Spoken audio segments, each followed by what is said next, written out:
Chocolate has been given all kinds of labels, the food of the gods, an aphrodisiac, and now made in America. The first ever U.S. grown chocolate, Hawaiian vintage chocolate, is getting good reviews from chefs around the country who say it compares with the best Belgian and French confections. Jim Walsh, the man responsible for creating this new taste sensation, is joining us now with his sweet American success story. I must admit ignorance. I didn't realize chocolate wasn't grown in the United States. Yeah. Most people don't. Most people think it comes from brown cows in Switzerland or cute little towns in Pennsylvania. Hershey, right. That's right, Hershey, right. And what we did is we went 10 years ago around the world and collected the best genetics of cocoa and took it to Hawaii. This is how it starts? It starts I also didn't know it started looking like this. It needs a tropical climate? Needs a tropical climate, needs rainforest conditions, and it grows in a beautiful tree that these pods grow in. So okay, this is the inside of a chocolate pod? That's the inside. And this is what it looks like before it's... Well, go ahead and taste one of these, Charlie. Oh, absolutely. I'd be delighted to taste one, yeah. Okay, now wait a minute. Real men... That's right. ...would taste the raw. And just suck on the outside, because that was the original product. The Central Americans just suck the outside for strength. It's sugars. These sugars drive the fermentation of the product. That fermentation turns it from a vegetable to a seed. Like that, huh? Well, no, it has a seed inside. Oh, okay. That was the polite way of doing it. The seed comes out of there, and then this gets dried out? Well, actually, the fermentation is the transformative part, just like wine. I'll just say it tastes a little like a lychee nut, just so you know. So it turns it into from a vegetable to a transformative to a bean, and then the beans age for a year in Hawaii, and then we turn it into a chocolate. Yes, there's less sugar in this. There's significantly less sugar. You don't need sugar if you have wonderful beans. And beans don't have to be calories. bitter. Hello. Less calories. Now, I gather chefs are using this stuff. Well, before we get to that part, I want you to taste this. Oh. This chocolate grows on black lava slopes of America's only active volcano. So good. So henceforth, we have hot chocolate for you this morning. Oh, it's terrific. Growing cacao in Hawaii is that as we develop new germplasms, they will be protected by our U.S. patent laws, which wouldn't necessarily be the case if the crop was developed and grown in other countries. The methods that we're using are different than the standard methods that are used to test cacao, because the standard methods are used to look for chemicals that the FDA or the Food and Drug Administration is looking for that generally come from third world countries, which are chemicals that might be banned here in the United States. Hello, I'm Carolyn O'Neill, CNN's food and health correspondent. Welcome to On the Menu. And pineapple and other tropical products have a long agricultural history in Hawaii, but here's a newcomer. You may not recognize them, but these beans will soon be chocolate. It's a first, the USA's only homegrown chocolate here in Kona on the Big Island of Hawaii. Well, this place is the only place in the United States that can grow cocoa. And we've been doing it since 1986, developing varieties that grow with the special climate of Hawaii and give a special flavor. And Jim Walsh is passionate about pushing his chocolate, which is called vintage because, like wine, each batch is labeled by the season of its harvest.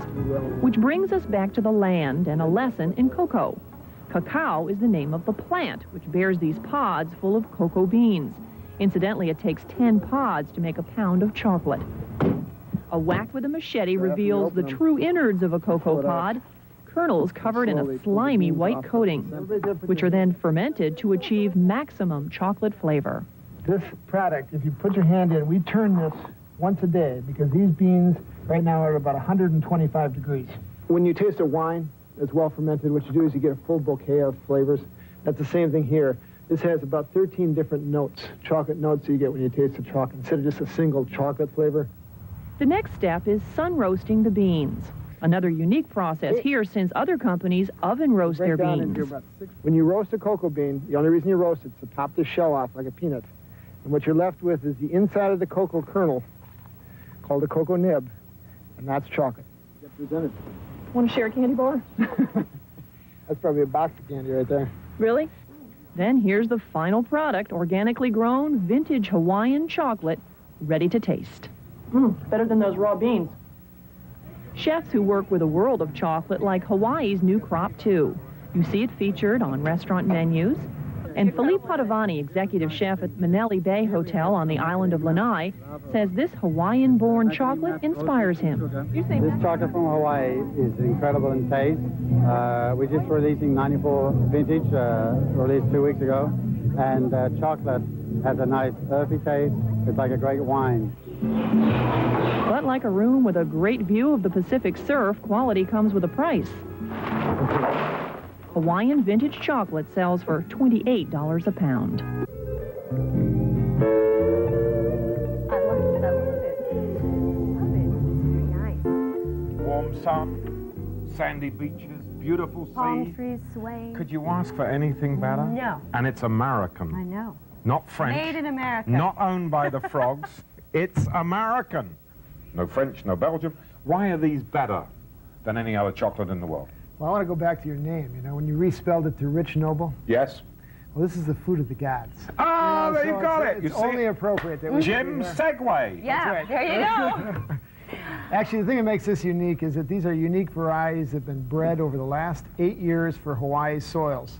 These grow on the rainforest side of the Big Island. These grow on the dry Big side. Island being Hawaii. Right. Now, we grew these out over 7 islands and tested what varieties did the best in what soils and what climates. And I want to show a picture here of what this bean What starts you out want, you get, Jim. Jeez, here I know. A at segue now he's calling for video, still store. That's right. Woo! the- I Now, can see go the- home early tonight. You There see, you go. that's the pod that grows on a tree. It's about the size of a papaya. Inside are these beans wrapped in a beautiful white, like a liquid. They, Is the they chocolate ferment. bean. They ferment for 2 weeks, just like grapes. We age them for a year to get rid of the acid. Just So like wine. Then we take it to our manufacturing plant, and we roast them just to take the shell off. And the inside here is chocolate. You grind that up, and that's chocolate. You know, 2 weeks. who For 2 I weeks I've been first away heard from. about this chocolate from? It was our friend Emerald. Really? When we were down in New Orleans. Oh, he my started rival. telling me about My this. rival. You're No, going no, I to don't bring his wanna name bring- up every night now I'm back, right? I don't want to hear about Emerald. No, you know what's interesting about this? You just tasted that chocolate. This is dark chocolate. This is a bittersweet chocolate. And you know what dark chocolate normally tastes like? It leaves that, like, that You're about aftertaste. to talk yourself into And it's- trouble, but No, yes, I'm not go going to talk on. myself into trouble. And that's because actually the beans are not great beans. They add lots and lots of sugar, and this doesn't have that bitter aftertaste at all. I'm really our beans interested are- that this once again is a sexual food. That's right.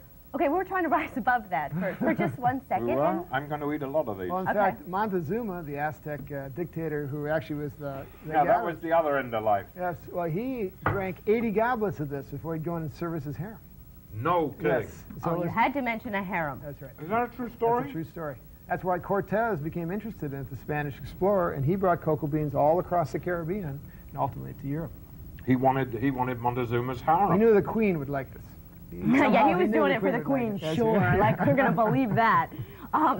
Now, your company's very new. 1986 you started? 1986, we started breeding the trees. It took 7 years to get unique Hawaiian varieties that expressed the taste of the chocolate depending on where they're grown. Right, And then 2 years ago, we started developing this chocolate for people like Emerald right. and all the Our other friend chefs Emerald. that have been mentioned. Don't want to Right. hear him. What made you think it could grow?